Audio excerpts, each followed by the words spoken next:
question. And Raghavan's question was, if I recall, I can understand my karma and my parents' karma. I can understand that close connection. What about our ancestors? What about great grandparents and their parents and this and that? What is the, am I not affected by their karma also? That was the discussion we were having. Okay. And the answer is yes, we are affected by the karma of everybody, including the neighbor that you don't know. Okay. In America, I remember I lived in an apartment complex. For years, I was living in a apartment and I never owned a home. And so always there were neighbors behind me, and I am in big line of apartments. And so many times I don't know who the neighbor is for years, but affected by neighbor's karma. I gave you the example, correct? What example? Very not an elegant example. So they were fighting amongst each other.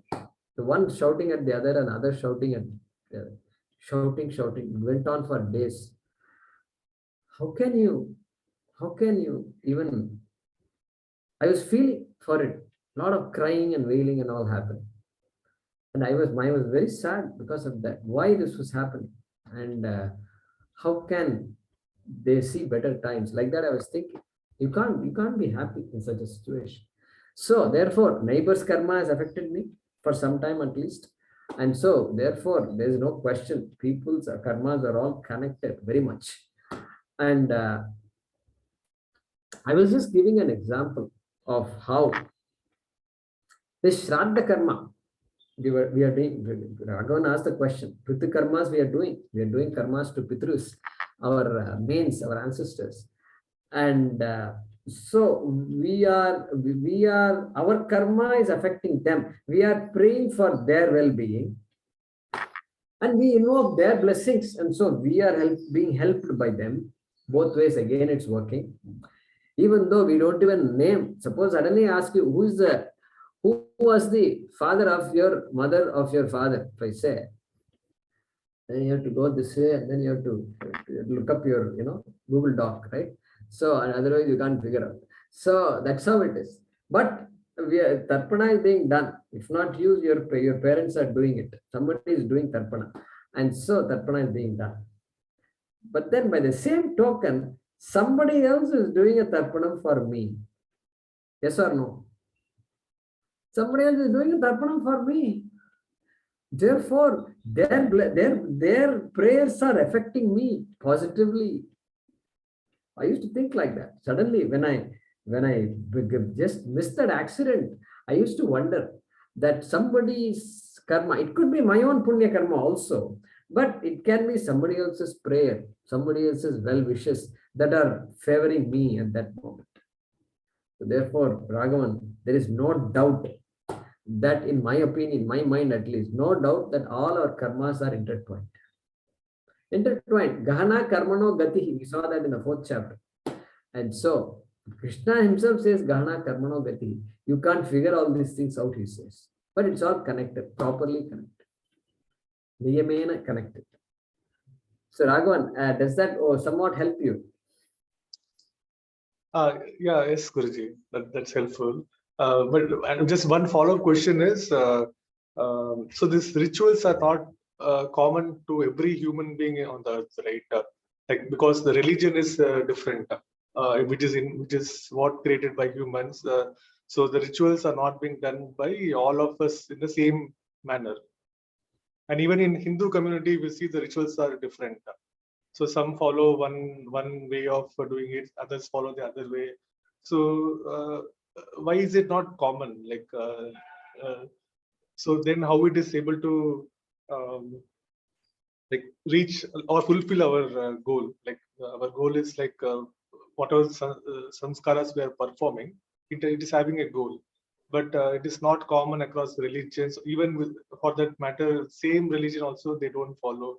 Everyone has a different way of performing. So the question is, how come all these rituals are all different, even within the same Sanatana Dharma? Even within Sanatana Dharma, within particular caste also, particular Varna also, things will be different. All these things are. How come? They should all be same, is it not? See, English language is there. You go to Google and look for English language and translate. It will ask you US English, British English, Indian English. These days I'm seeing Indian English also periodically. I'm very happy when I saw that. So I said, oh, nice, Indian English, India, within brackets, India. So how come one English I thought, but now there are many English languages? Well, there will be many English languages because that's how it is. Words are going to be different, spellings are different, the sentence constructions are different, pronunciation, though, of course, you don't have to talk about it. Just South India itself, you come and then we will entertain you with all the different pronunciations. And West Bengal, you go, you will be asking, is this English language? Yeah, I will tell you it is English language. I will translate it for you also. So much variation is there in anything. Dress variation is there, speech variation is there. Therefore, karma means action. Okay. The minute you come to action, variation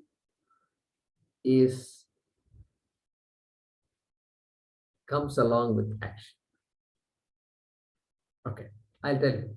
Your Purohit is there. You're doing a yajna, you're doing a yaga. Ganapati Homam, you have come to a new apartment or new home. Therefore, you have invited people, Ganapati Homam is being done.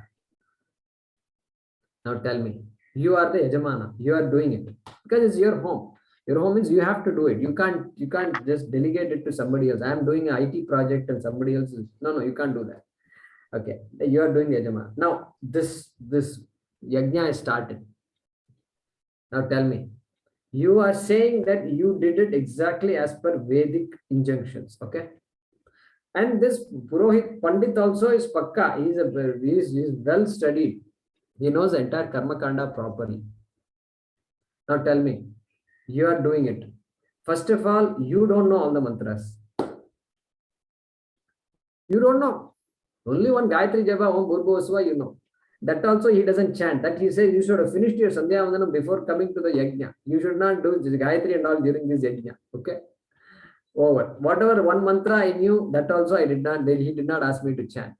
And I'm constantly repeating. So right there, who is doing the ritual if somebody says, some American is coming and watching. Oh, the Purohit is doing the ritual very well. Hey, Purohit is not doing the ritual. Mr. Raghavan is doing the ritual. Purohit is only an assistant. He's a nimittam. He is not the main person here. Okay. So all the punyam is going to Mr. Raghavan. Okay. Not to the Purohit, even though he is the one who knows all the mantras. How it's possible, Raghavan? How the knower of the mantras doesn't get any punyam? How you are getting punyam? Okay. So this is just a situation. I painted a situation. And of course, you bring in all your, north, they're chanting differently and all that. Yesterday, I was talking to Swamiji. And Sannyasi Diksha is given to sannyasis on Shivaratri day. And in the banks of Ganga, Rishikesh, Swamiji's ashram, they'll give. And Swamiji will ask, is the Viraja Homa over?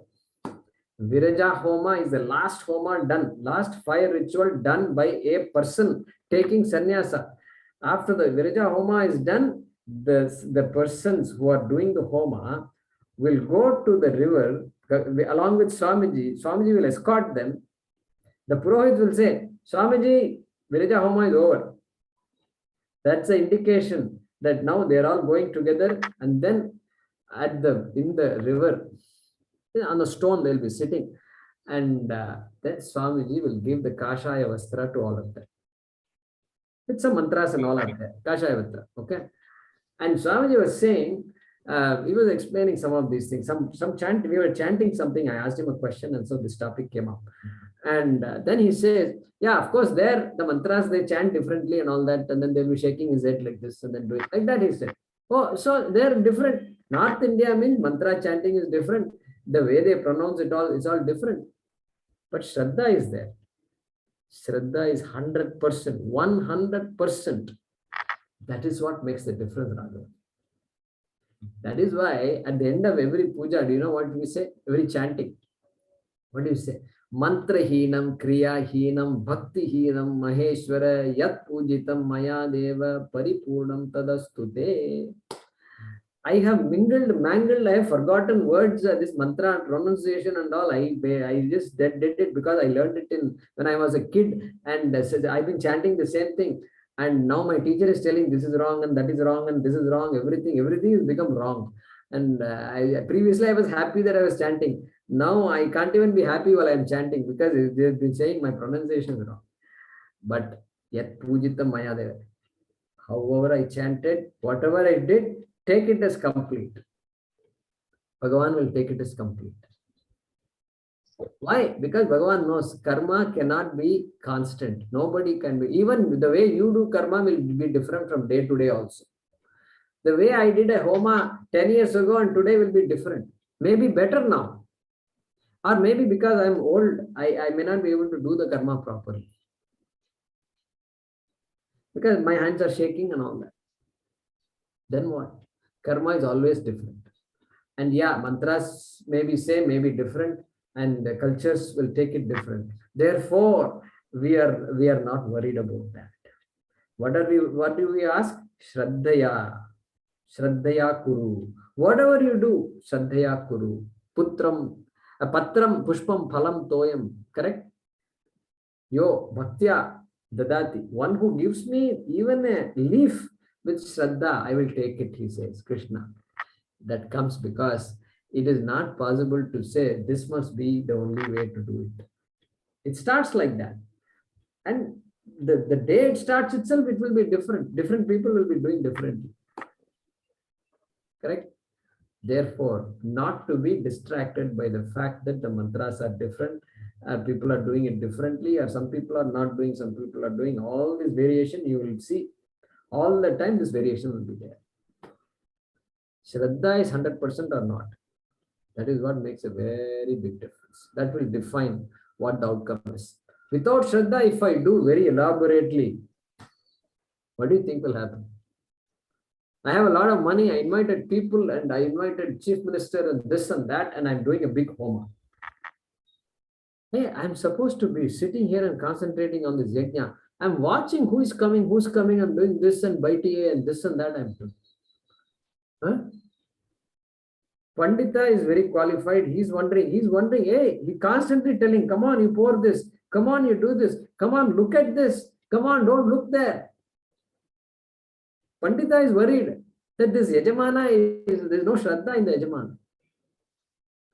So this person won't get much out of this. He's doing it for show. And okay, some Shraddha is there. Let him do whatever he's doing. We are not going to curse this man. We are happy that he's doing what he's doing. That's what we will say. Okay, does that help, Raghavan? Yes, Guruji. Yeah. Nothing is constant. Even your computer languages are changing. Yeah. Every year, I see these people learning a new. I thought Java was it. C++ was it, I thought. Then they said, no, Java. Then they are saying this, they are saying that, and it goes on and on. Now I lost track. I'm sure today's language is not the same as the language 10 years ago, correct? Correct, that's correct. Because inadequacy. Everything is inadequate. Everything is adequate at a particular time, but later on it proves to be inadequate. And then you need to come up with something. Anyway, that's that. Yeah, Satyaji, go ahead. A couple of things I want to clarify. Ramana Maharshi, I think, if I remember correctly, said Mata, or the religion, is based on Mati, which is mind. So the mind varies, but the religion does not vary. So it's how we look at a particular sect or a way of living is religion, and it is based on our own mind. We are the subject deciding what that religion is. So religion is based on our own mind. And if you believe in such a thing as called there's no mind, mind is nothing but thought or a group of thoughts. It's a radical thinking, but Ramana Maharshi explained, if I remember correctly, there's no such thing as religion. It's your way of thinking. whether you think it is Christianity or whatever, Islam or whatever religion, it is your own interpretation. It's Correct. not really. Yeah, so that's a correct statement. That's a correct statement. So mind itself is mithya. So religion has to be a product of mind, which is religion, is also mithya. Okay. So the only question we can ask is, can the religion help me? And in what way can it help me? Everything we have created is meant to help us. All the sciences are meant to help us. They're all a product of our mind only. And medicine is a product of our mind. Medical science is a product of our mind. So yeah, everything is mithya. And so we have to see if that quote unquote religion helps us or not. But yeah, they're all product of our mind only. No doubt about that. Yeah. Thank you. One more question you had, I think, right? Yeah, the second one is in reference to what Raghavan was asking. If you believe in the framework of transactional reality, where you talk about karma, sanchita karma. Sanchita karma lasts for multiple lives. So the karma continues for a given individual for a long, long time. It's not just one life. Am I right? Yes, yes, of course. That's what I just wanted to share. Yeah, yeah. Karma, sanchita karma is huge. And so not only that, I keep adding to that karma every human life that I have. So okay. So is anybody interested in talking for a few minutes? That Vijay? Yeah. Yeah, Sundari ji. Yeah, please, let's do that. Let's hear Sundari ji. What you can do, Vijay, is you can turn it off recording and then maybe re-record as a separate one.